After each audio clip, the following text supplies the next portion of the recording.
You were born somewhere in the vast, windswept plains of North America, the Great Basin. Miles of dry grass, dust, and sagebrush stretching in every direction. No trees to hide behind, no cave to crawl into, just open land and the sound of wind. Welcome to the life of a wild Mustang.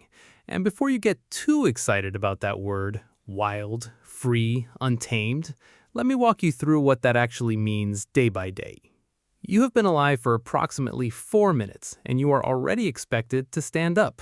Not in a few days, not after a good night's sleep, right now. Your mother is nudging you with her nose, not gently, but firmly, because she knows something you don't yet. In the open plains, a foal that can't run is a foal that doesn't survive. Predators don't wait for you to find your footing. They've already smelled you from half a mile away. Your legs are a disaster. They're too long, too wobbly, and seem to have been assembled by someone working from a confusing instruction manual. You collapse. You try again. You collapse again. Your mother keeps nudging.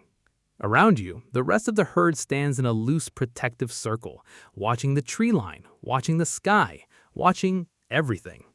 By the time you're 45 minutes old, you are standing, shaking, confused, but standing. And within 2 hours, you are walking. Within a day, you can run. You have to be able to, because this is the plains, and nothing here waits for you to be ready. Look around. These are your people.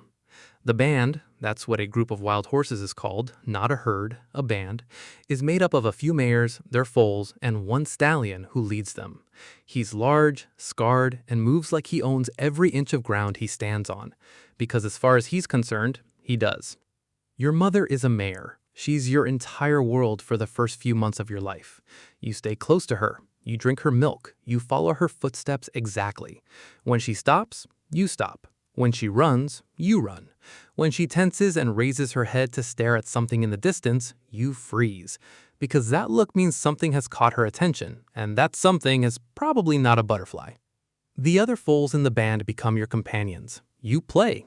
Actual play. Chasing each other through the grass, rearing up, kicking your heels out. For a few months, life has a softness to it. You are protected, you are fed, you are part of something. Enjoy it, because this part ends. Nobody told you about winter. The grass that stretched endlessly in every direction just a few months ago is now buried under ice and snow.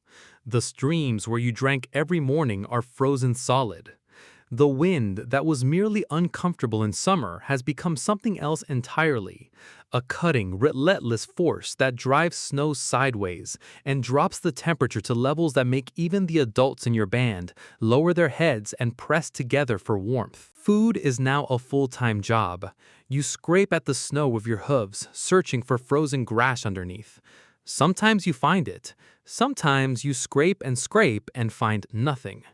You watch the older horses do the same, their breath coming out in thick clouds in the cold air, and you realize that surviving winter isn't something that just happens. It's something you work at, every single day from sunrise to dark. You lose weight. Every horse in the band does. By the time spring arrives, you are thinner than you've ever been, your ribs visible under your coat. But you made it. Not every foal does. Let's talk about what's hunting you. Mountain lions move through the same territory your band does. They're patient, they're quiet, and they are very good at using the landscape to stay invisible until the last possible moment. A mountain lion doesn't chase you across open ground. It waits. It finds a rock, a ridge, a shadow, and it waits until you walk close enough. The stallion knows this. That's part of his job. Scanning, watching, positioning the band away from places where something could hide. When he snorts and stomps, the whole band moves. No discussion, no hesitation. Wolves are less common now, but in some territories they still run. A wolf pack hunting a band of wild horses is one of the most dramatic things that happens on the American plains. The wolves don't attack the strong adults directly. They pick the edges of the group, the slow ones, the young ones, the sick ones. You are currently a young one. Your job during any predator encounter is simple. Stay in the middle of the band, stay close to your mother, and run when the adults run. Don't look back, don't slow down, don't try to be a hero. Just run. Here is something nobody tells young male horses. At around age 2, you get kicked out. Not metaphorically, literally. The stallion, the same one who stood guard while you were born, who positioned himself between the band and every threat, will one day turn to you with the look that says your time here is over. He'll chase you, bite you if necessary. The message is clear. You are becoming a rival, and rivals are not welcome in this band. You join other young males who have been pushed out of their bands, a bachelor group, a loose, rowdy, slightly chaotic collection of young stallions who spend their days traveling, grazing, and practicing fighting with each other. It looks like play. It's not play, it's training. Every bite, every kick, every shoving match is preparation for the day you will challenge an established stallion for his band. That day is coming, you just don't know when. The bachelor years are lean and uncertain. You have no mares to protect, no foals to watch over, no clear territory. You drift. You eat where you can.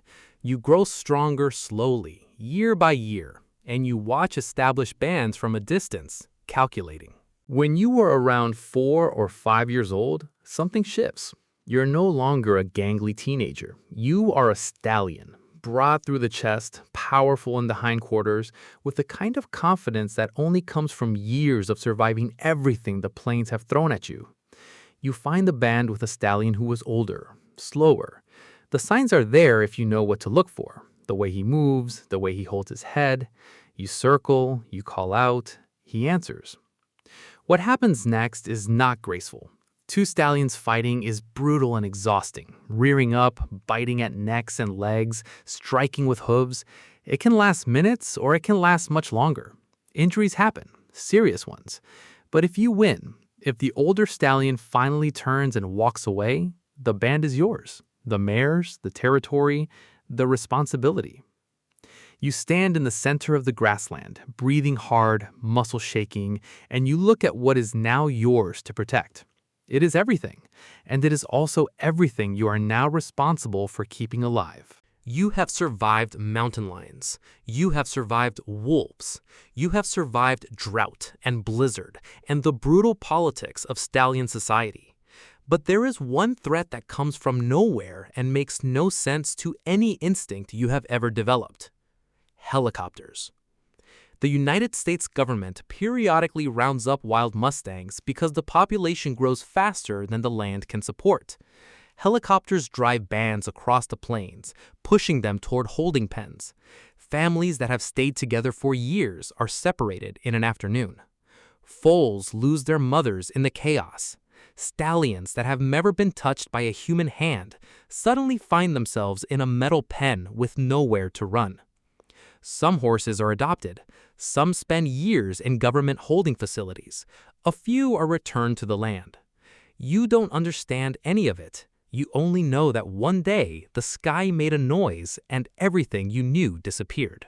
If you are lucky, genuinely lucky, you grow old on the plains. Your teeth wear down. Horses' teeth grow continuously throughout their lives, but eventually the grinding surface flattens and eating becomes harder.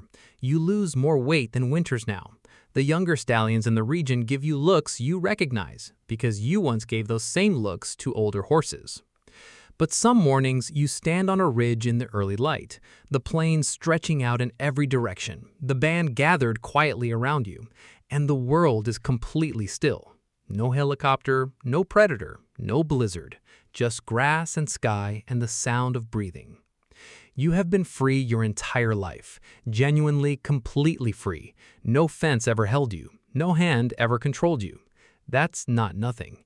In fact, for a wild horse, that's everything. Life as a wild Mustang is hard in ways that most animals never experience. The cold, the hunger, the predators, the politics, the chaos of roundups. None of it is fair. None of it is gentle. But every spring, somewhere on the American plains, a foal hits the ground with 4 too long legs and absolutely no idea what's coming. And 45 minutes later, it stands up. That's the wild horse, still here, still running. And that's the life of a wild Mustang. If you made it to the end, you have the endurance of a horse. Hit subscribe because next time we're finding a creature whose life is somehow even harder than this. See you there.